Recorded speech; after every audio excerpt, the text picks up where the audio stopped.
more sort of more natural and actually, as I say that, some of the programs really take more of that like therapeutic wilderness kind of a perspective, and others are much more like we're just about accountability and ensuring that these youth are held responsible for their own behaviors, and so not to say that they're all really kind of warm and fuzzy. But there is this mindset that just unbelievably boggles me with regard to some of the articulated assumptions about adolescence and about intervention that just sound to me like they're from the Stone Ages that are described in relation to these programs.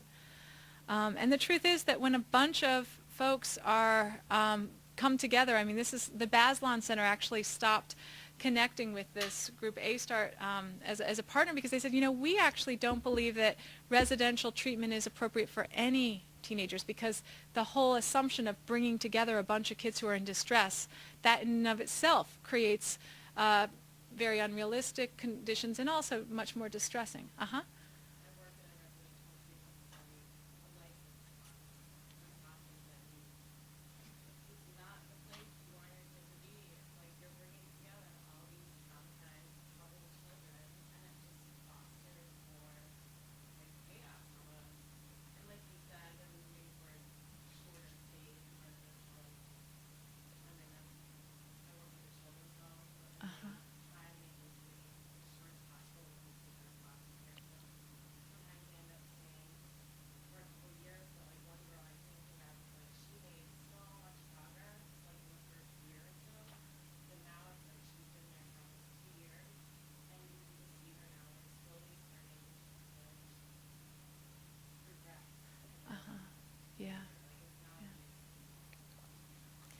Yeah, I think that that's part of the evolution of the field of therapeutic care and child welfare combined, right? Is that we've come to realize that as fields, and you know, fields grow and evolve and learn just as individuals, and that's good. And yet there seems to be simultaneously this sort of parallel universe that is cropping up, and it's with folks who don't have the training as staff. And have a very different philosophy, and then that combined with there not being the feedback loops and the communication opportunities or the accountability that licensing has. But you know, I think one of the things that I've become more interested in trying to better understand or figure out is, okay, so we can talk about how like policy changes, and that's important, but really this is, you know, how is it that youth get the word out to youth and families get the word out to families, you know, and then, you know, also those who are advising families, so teachers and therapists. But really, how is it possible that this could be disrupted by youth and families themselves? You know, is it possible? I was hearing a guy from Kent State describe some of what happened at Kent State historically, and talked about how it was the one time that college students shut down university systems across the country, right? I thought, okay, so what, you know, we have the technology now that teenagers are very savvy with online technology. What would it take for teenagers to be the ones that reclaim the dignity and disrupt this pattern by spreading the word so that teenagers are noticing when somebody just vanishes out of their class, or that their friends are missing, or that you know, there are things going on, because somehow this is happening. Somehow kids are in, you know, handcuffs on airplanes next to other passengers, and it's not getting addressed, right? Somehow families are receiving feedback, and yet it's still not sufficient to disrupt this. And so this, to me, then becomes part of the, you know, if we want to talk about it in terms of sort of that macro scale, but really cross scale. What would it take? And I have become more interested in the notion of reflective function, that is a way of thinking about how is it that we really are continually sort of able to pay attention to what's going on in our ever-changing environment, our social environment, integrate how we're feeling with what we're thinking. You know, many times parents are describing this disconnect that they're not trusting what they're feeling, and how might that at different scales and across different sectors perhaps be re-engaged and affect change. And so to me, what does it take to make that happen? Well, what it takes to make that happen, especially when we're talking about a dynamic of abuse and neglect, which I would say this is a dynamic that has actually scaled out and is happening at the institutional scale, then we talk then about attuned responsivity. And so what would it take for there to be this paying attention, recognizing what's going on, registering, sort of interpreting what's going on, and then really actively responding. And I think it's going to take, obviously, both attending to the many youth who've been through this experience and are now in need of restoration or restorative processes, whether that's psychotherapeutic or otherwise, but somehow so that that experience does not continue to sort of affect their present state well-being.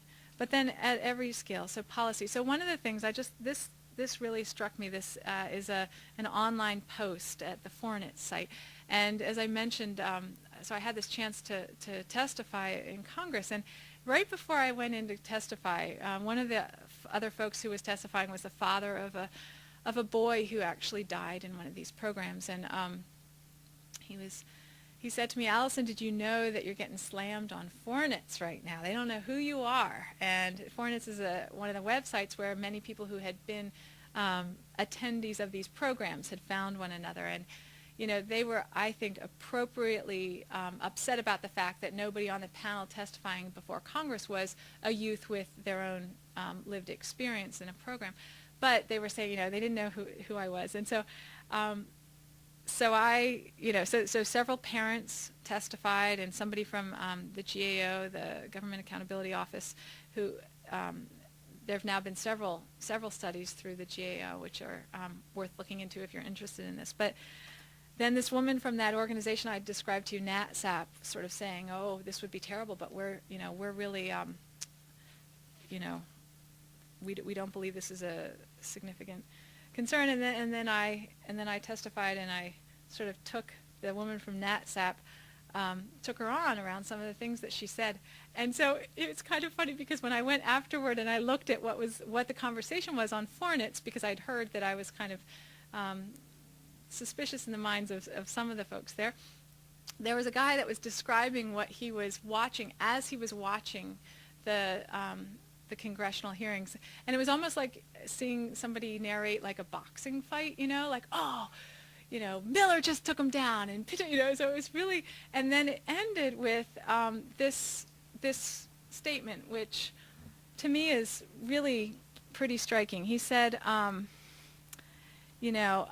finally saw the report. I'll clean it up a little, right? So I finally saw the report and saw it on the evening news, and I'm astonished. I had no dream that this would ever make the news. We've finally come to the point that it's a matter of when, not if anymore. We've had a lot of work ahead of us, but their days are numbered. Children are probably already coming home, more on their way. I feel so relieved. It's like I can sleep again, like I could drop this forever and know it will turn out okay, even though there's a lot I can and should do to help.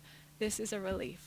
So why this seems relevant to me in relation to understanding trauma is that one of the things that I think we tend not to focus on so much is the adaptive nature of expressed trauma, right? And I once saw a bumper sticker that said, "If you are not outraged, you are not paying attention," right? And if there's a phenomenon that exists, and the people who are most exquisitely sensitized to it and are most gifted at articulating what's actually going on are the people who have been traumatized by it, then there may be this sense as if we need to maintain our suffering until the phenomenon is ameliorated. And to me, this notion of it not having to be held by those individuals who have been harmed the most, to me this is a statement of the responsibility of all of us as citizens to figure out how to disrupt these kinds of patterns so that when trauma has occurred in the psyches of particular individuals, it doesn't stay lodged there forever, but rather we sort of take it back as a community and together